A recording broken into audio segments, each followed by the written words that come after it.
Hello नमस्कार दोस्तों, कैसे हैं आप लोग। उम्मीद करता हूं कि आप लोग कुशल मंगल होंगे और अच्छे से तैयारी कर रहे होंगे। चलिए, आज का विषय है हमारा बीएड सेकंड ईयर का थर्ड पेपर, जिसका कोड है E303 303 या CC7 कोर कोर्सेज 7। तो आज बिल्कुल इसकी हम शुरुआत करते हैं और इस पेपर का नाम है आपका ज्ञान भाषा एवं पाठ्यक्रम, knowledge language and curriculum. Professor Girish Pachauri की पुस्तक से मैं आपको पढ़ाऊँगा। ये आर लाल पब्लिकेशंस की पुस्तक है और बहुत ही अच्छी पुस्तक है। इसमें आपको 3 बातें दी हैं इसमें, ज्ञान, भाषा और पाठ्यक्रम। यानी ज्ञान क्या है, भाषा क्या है और पाठ्यक्रम कैसे तैयार करते हैं। तो जैसा कि आप सिलेबस में देख रहे हैं, ज्ञान, भाषा और पाठ्यक्रम। सबसे पहले आपका इकाई आता है यूनिट फर्स्ट, ज्ञान। ज्ञान मीमांसा, अर्थ। भारतीय एवं पश्चिमी दर्शन के अनुसार ज्ञान के दार्शनिक आधार, ज्ञान, प्रकृति एवं स्रोत, ज्ञान की वैधता, ज्ञान एवं कौशल में अंतर, शिक्षण एवं प्रशिक्षण, ज्ञान एवं सूचना, कारण यानी विवेक एवं विश्वास। चौथा पॉइंट है इसमें, ज्ञान पीढ़ी पर कालानुक्रमिक समीक्षा, मिथक मिथ्या आधारित विश्वास एवं तर्क आधारित ज्ञान, समाज समुदाय को विधिक संरचना एवं ज्ञान प्रतिमान तथा उसके मध्य संबंध।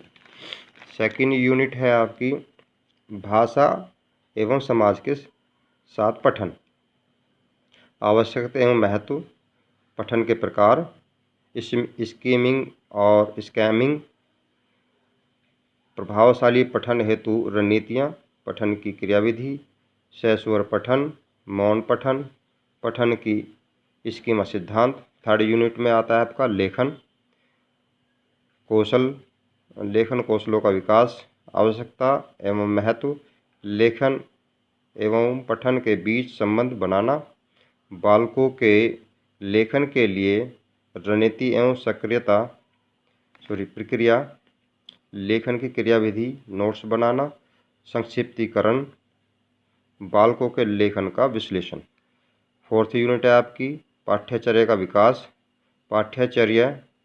पाठ्यक्रम एवं इकाई का अर्थ एवं प्रत्यय, पाठ्यचर्या का विकास, अर्थ, पाठ्यचर्या विकास की प्रक्रिया में अवधारणात्मक स्तर यानी चरण, एकीकरण, हस्तक्षेप एवं अंत विषय सह संबंध, पाठ्यचर्या के निर्धारक तत्व, दर्शन के विभिन्न संप्रदाय की दृष्टि मद्देनजर से पाठ्यचर्या विकास के दार्शनिक नींव, सामाजिक एवं राजनीतिक बल, पाठ्यचर्या की संस्कृति एवं संस्कृति संबंधी सांस्कृतिक आधार, पाठ्यचर्या विकास के प्रतिमान मॉडल, हिल्दा टाबा प्रतिमान मॉडल, और मुख्य कोर पाठ्यचर्या गतिविधि आधारित पाठ्यचर्या।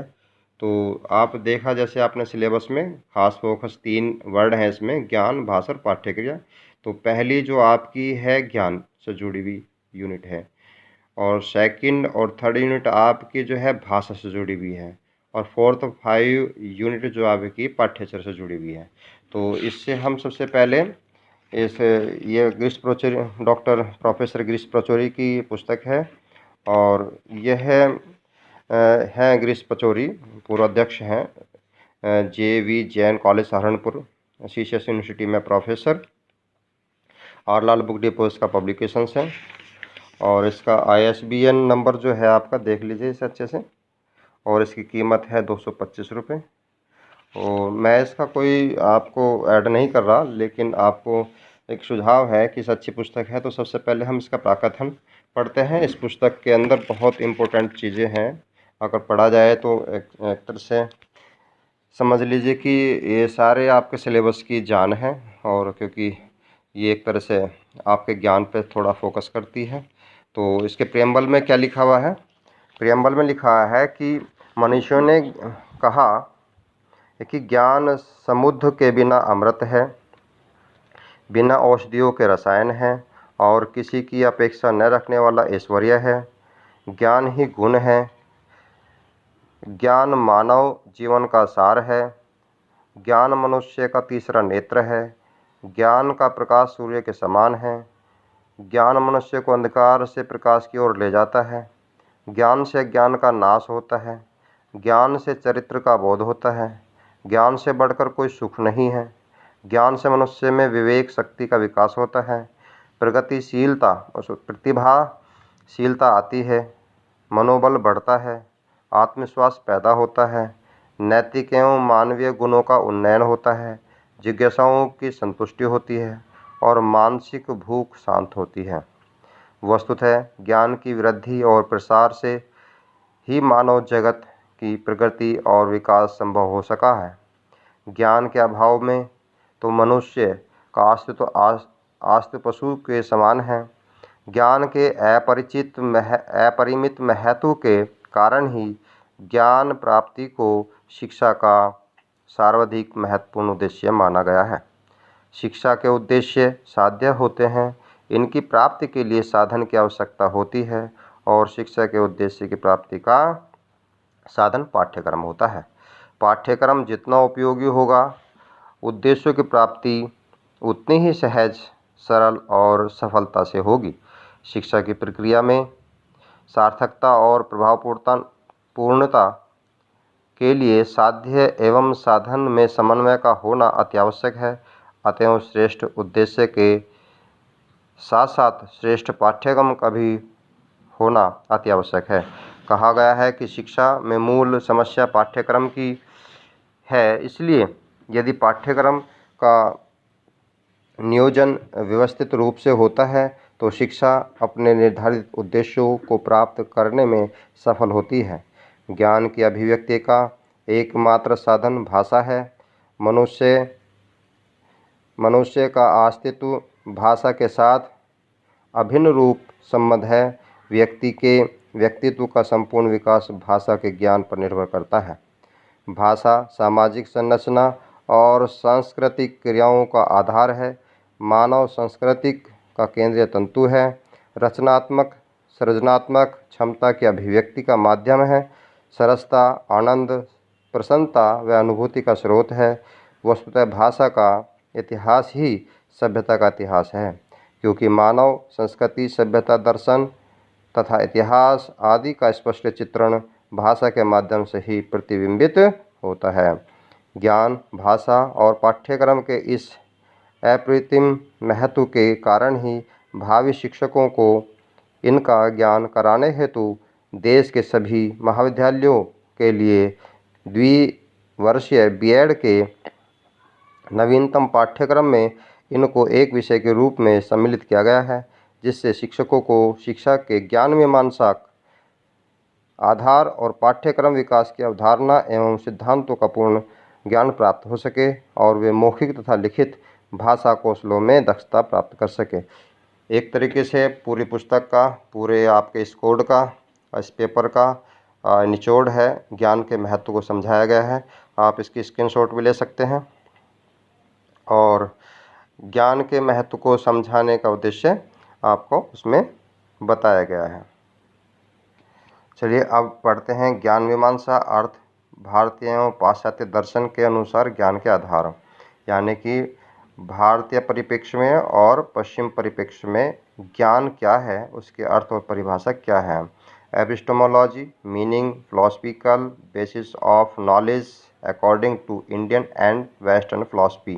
तो ज्ञान मीमांसा का अर्थ एवं अवधारणा, यानी कि एपिस्टेमोलॉजी मीनिंग एंड कॉन्सेप्ट। तो कि इसको समझ लीजिए, ये इसलिए इम्पोर्टेंट है क्योंकि अगर आप इसको अच्छे से समझ पाएंगे तो ज्ञान क्या होता है, तो ज्ञान की अवधारणा को समझने के बाद आप अच्छे से आगे की बातों को समझ पाएंगे।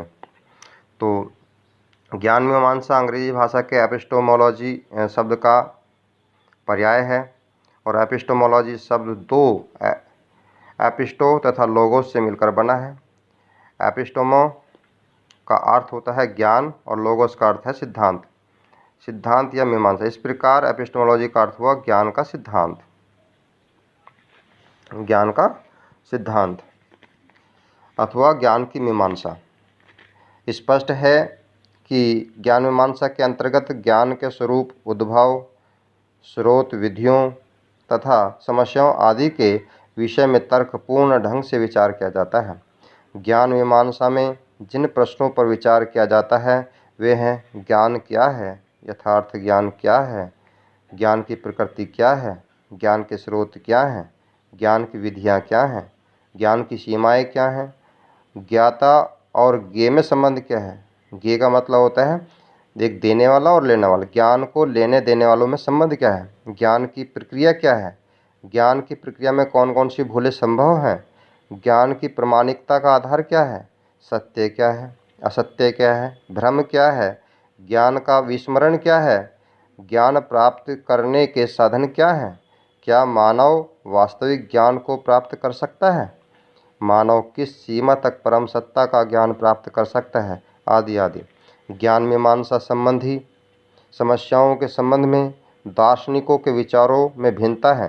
कतिपय दार्शनिकों के अनुसार ज्ञान वस्तु का ज्ञान है। कुछ जो विचारक हैं, जो दार्शनिक हैं, वो कुछ कहते हैं कि ज्ञान वस्तु का ज्ञान है, अगर वस्तु है तो ज्ञान है। कुछ दार्शनिक उसे प्रत्ययों का यानी कॉन्सेप्ट, विचारधारा का आइडिया, एक तरह से प्रत्यय का ज्ञान मानते हैं। कुछ दार्शनिक यह मानते हैं कि जबकि कुछ अन्य दार्शनिक यह कहते हैं कि ज्ञेय का ज्ञान ज्ञाता के ज्ञान से भिन्न है, यानी कि ज्ञान लेने वाले का देने वाले से भिन्न है। इस प्रकार ज्ञान शास्त्रीय समस्याओं के संबंध में प्रत्ययवादी, जो विचारधारा कॉन्सेप्टवादी कहते हैं, जिनको हम कॉन्सेप्टुअलिज्म एक तरह से होती है, प्रत्ययवादी, अनुभववादी, यथार्थवादी, अनुभव जो अनुभव से ज्ञान प्राप्त है, यथार्थ जो सत्य ज्ञान है, जो दिखता है वस्तु का ज्ञान है, बुद्धिवादी और समीक्षावादी। देखिए आप इसमें कितने आए: प्रत्ययवादी, अनुभववादी, यथार्थवादी, बुद्धिवादी और समीक्षावादी। दार्शनिकों ने भिन्न भिन्न दृष्टिकोण अपनाए हैं। ज्ञान की संभावना के विषय में अज्ञेयवादी, संशयवादी और रहस्यवादी दार्शनिक भिन्न भिन्न विचार व्यक्त करते हैं। इन सभी ने ज्ञान के विविध पक्षों की गहन विवेचना की है। शिक्षा के क्षेत्र में ज्ञान मीमांसा का अभूतपूर्व योगदान है।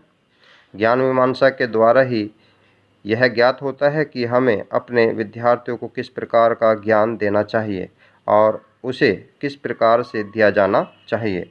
जीवन की विशेष अवस्था में विद्यार्थियों को ज्ञान का कौन सा अंश प्रदान किया जाना चाहिए और उनके लिए ज्ञान के विभिन्न संप्रत्यों को किस प्रकार संगठित किया जाना चाहिए जिससे वे उनके लिए अधिक से अधिक उपयोगी हो सकें। वस्तुतः ज्ञान का हस्तांतरण एवं विकास भाषा एवं तर्क के द्वारा ही होता है और भाषा एवं तर्क का विकास ज्ञान मीमांसा से ही संभव है।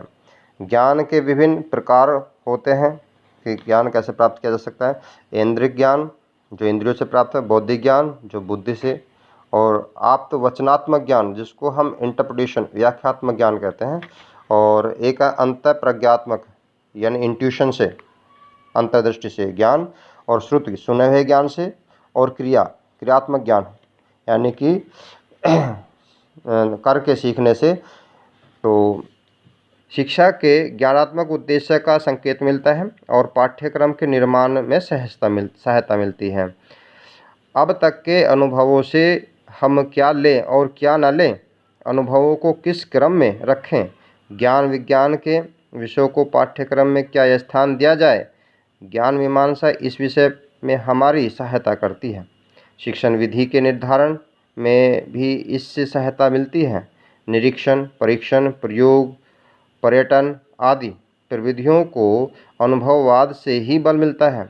ज्ञान की प्राप्ति कैसे होती है, इस संबंध में अनुभववाद कहता है कि हमको संपूर्ण ज्ञान बाहर से मिलता है या प्राप्त होता है और इंद्रिय ही इस ज्ञान का साधन है। इसके विपरीत बुद्धिवाद के संपूर्ण ज्ञान को मनन का परिणाम बताया है। कांट ने दोनों में समन्वय करने की चेष्टा की है और उसने कहा है कि ज्ञान प्राप्ति का एक महत्वपूर्ण स्रोत बाह्य वातावरण है, लेकिन मन उसे विशेष आकृति देता है, उसे एक निश्चित रूप प्रदान करता है। इस प्रकार शिक्षा में ज्ञान मीमांसा का अपूर्व उपयोग है। तो देखो बच्चों, आज मैंने आपको ज्ञान की अवधारणा के बारे में बताया और पुस्तक से इसलिए पढ़ाया क्योंकि इनका अगर एक भी शब्द इधर से उधर हो जाता तो, क्योंकि ये है ज्ञान, और ज्ञान की परिभाषा सटीक शब्दों में देना उचित समझा मैंने। तो इसलिए आपको इस पुस्तक के माध्यम से क्या बताया, ज्ञान की अवधारणा क्या है। तो ये इम्पोर्टेंट था, पुस्तक इम्पोर्टेंट थी, और इसको बहुत सिस्टमेटिक शब्दों के समायोजन से मैंने समझा, और इसलिए आपको इस पुस्तक के माध्यम से पढ़ाया। तो धन्यवाद दोस्तों। ये अवधारणा जैसे आपको समझ में आए, क्योंकि हमारे लिए ज्ञान क्यों महत्वपूर्ण है और ज्ञान की अवधारणा क्या है, एक तरह से दर्शन ही है ज्ञान के बारे में कि हम उस ज्ञान को कैसे प्राप्त कर सकते हैं। इसलिए ये महत्वपूर्ण टॉपिक था ज्ञान की अवधारणा, और बहुत अच्छे से मैंने कोशिश की आपको समझाने की। तो आगे पढ़ते हैं हम आपका दर्शन का अर्थ अवधारणा, ये फिलॉसफी अगले मैं लेक्चर में आपको पढ़ाऊँगा। आज के लिए क्योंकि वीडियो लंबी हो जाएगी, इतना ही काफ़ी है। धन्यवाद।